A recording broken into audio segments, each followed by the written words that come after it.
You ask Tiger to calculate.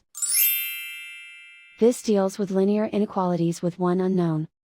The final result is z greater than -6. Let's solve it step by step. Group all constants on the right side of the inequality.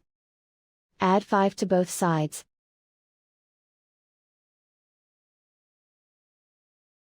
Simplify the arithmetic.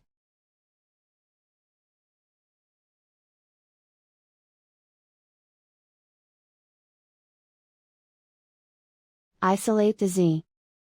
Divide both sides by 3.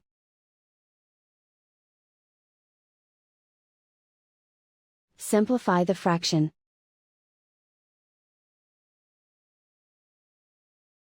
Find the greatest common factor of the numerator and denominator.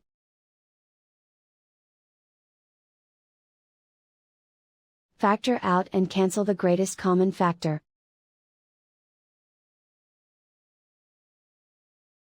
Plot the solution on a coordinate grid.